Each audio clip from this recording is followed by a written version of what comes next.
Welcome to SEC Media Days 2014. I'm Maxwell Taylor here reporting with Touchdown Alabama to show you some of the highlights from day one of SEC Media Days, which includes Will Muschamp and the Florida Gators and Gus Malzahn of the Auburn Tigers. So come check it out. Conference, Mike Slive. Thank you, Kevin. Ladies and gentlemen, I know this clapping did not come from the media, I know that for sure. Ladies and gentlemen, and once again, on behalf of our 14 head football coaches and our 42 players who we'll meet this week, welcome to the 30th edition of the SEC Media Days. Those of you who know me know that I'm a bit of a history buff. It was on this day in 1968 that the great Hank Aaron hit his 500th home run, a 3-run shot off Mike McCormick for a 4-2 win over the San Francisco Giants. It was also on this day in 1968 that I married my beautiful bride Liz. So with all due respect to Hammerin' Hank, he only hit a 3-run homer on this day 46 years ago, but I hit a grand slam. Liz is here today in the back of the room. Happy anniversary, honey, and it's been an incredible journey for nearly a half a century.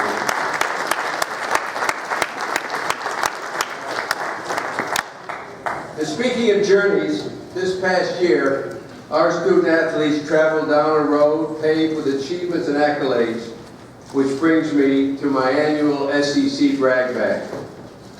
As Muhammad Ali said, it's not bragging if you can back it up. The accomplishments of our teams and our student athletes do just that. Conference teams won 7 national championships in the sports of men's golf, gymnastics, equestrian, men's swimming, women's swimming and diving, women's outdoor track and field, softball and baseball, along with 6 national runners-up finishes. In addition, the SEC finished in the top 5 in 13 of the 21 sports we sponsor. We competed for our 8th consecutive football national championship. The game was just a minute too long. We played in the NCAA men's basketball tournament final. We won the college softball and baseball World Series. During the past 3 years, half of the conference teams have played in national championship games in football, men's basketball, and baseball. And speaking of baseball, the SEC has won the national championship 4 of the last 6 years. In the last 7 years, the SEC has played in the College World Series final with 6 different teams. And in terms of individual awards, Alabama gymnast Kim Jacob won the prestigious Honda Cup, the highest honor presented to a female student athlete, recognizing achievements in the gym, in the classroom, and in the community. In June, the National Collegiate Baseball Writers Association awarded the Dick Howser National Player of the Year trophy to Kentucky's A.J. Reed. The award, known as the Baseball Heisman, recognized A.J. for his play on the field in 2 positions and his success in the classroom. Florida softball student athlete Hannah Rogers led Florida to its first national championship in softball, and she was named the College World Series Most Outstanding Player. Both AJ and Hannah were named the Roy Kramer Athletes of the Year this year, as voted by our league's athletic directors. 12 years ago, when I became the commissioner of the SEC, one of my goals was to build a bridge to prepare the conference for its future. What we do today, how we handle our successes and meet our challenges, will determine the SEC of tomorrow. Much of this bridge is in place, including implementing strategies to build a culture of compliance, increasing diversity, as shown in the hiring of our first minority head football coaches, creating new academic initiatives embodied by SECU, enhancing the conference's national exposure through significant television agreements, expanding the conference with the additions of Texas A&M and Missouri, and playing an important role in national intercollegiate affairs. This past year, we focused on strengthening this bridge by finalizing our football scheduling format, enhancing our postseason football opportunities, analyzing our fans' in-stadium experience, developing the SEC network, and working to restructure the NCAA. As you know, we spent a great deal of time this past year reviewing the conference's football scheduling format. In May, we announced we will continue with the current 8-game conference schedule. The strength and depth of the SEC was certainly a determining factor in this decision, since the concept of strength of schedule is based on the entire 12-game schedule.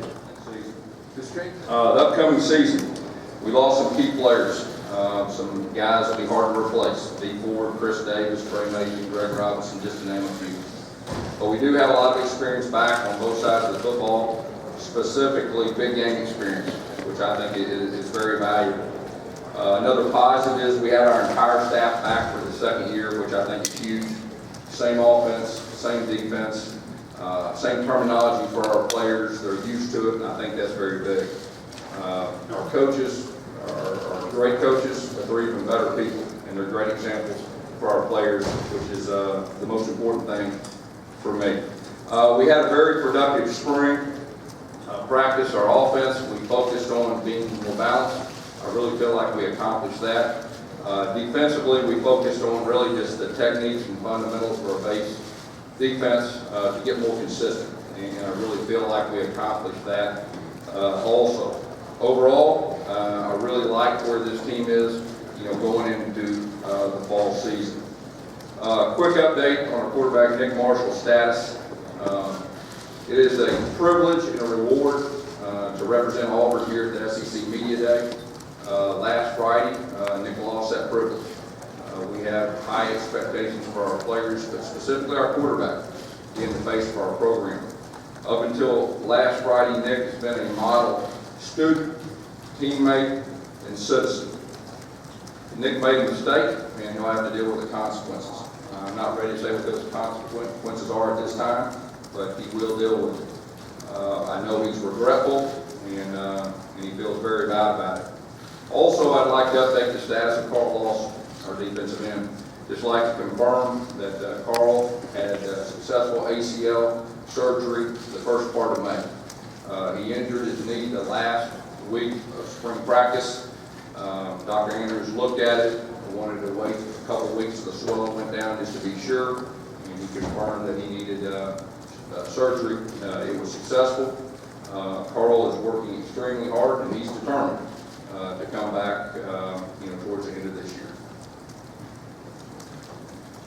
All right, thank you, Coach.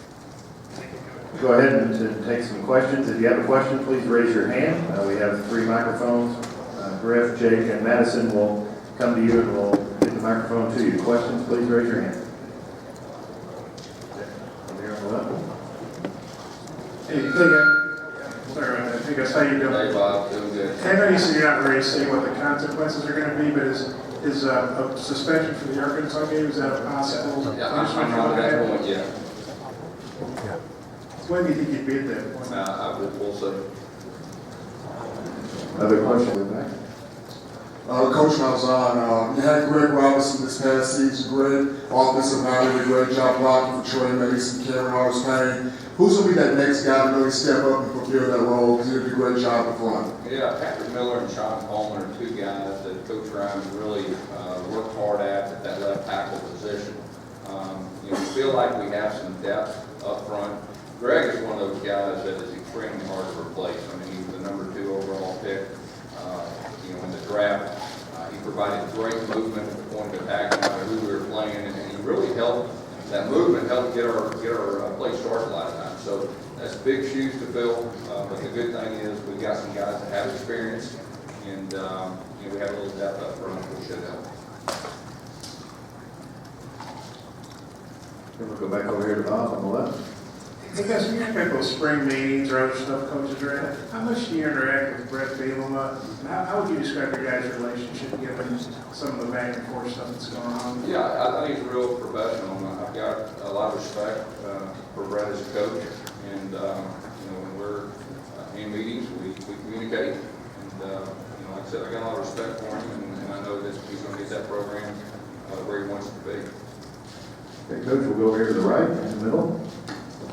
Robert Seston, Bryan College Station Eagle. Coach, when you look back how the season unfolded, can you talk about that win at A&M meant and how it came about, with how it came about, and then the win? Yeah, that was a huge win for our program at that time. There was still a lot of question marks that we had from a coaching staff about our team. One of the things is to be a head coach, and you want that to happen for all of you guys. That's part of it. That's something you deal with the University of Florida. So when we have an opening, we've got a bunch of people that want to come. I can tell you that. As far as being able to install and get need to judge through fall camp, we got done a lot more than I thought we would in spring. We really did. But that's a credit to Kurt and our offensive staff, and also our players for being very receptive to what we're trying to do, and to see them having some enthusiasm again at practice and taking advantage of the defense and doing some really nice things, in my opinion. But we'll judge that through fall camp and see who can handle what, and as we move forward to make sure that we're executing very well on the first game. Coach Muschamp, Jordan Simmons, touchdown down there. I want to get your thoughts on now with Missouri, South Carolina, Georgia, and Florida being so competitive in the SEC East. What gets you excited about this coming season competing for the SEC West title and trip to Atlanta? We're going to compete in the East, but we got to compete against two really good teams from the West. Again, it's a new season. We're looking forward to going out and competing against some of the best competition in the country. And our schedule is difficult, but it's difficult every year. We look forward to the opportunity we have in front of us.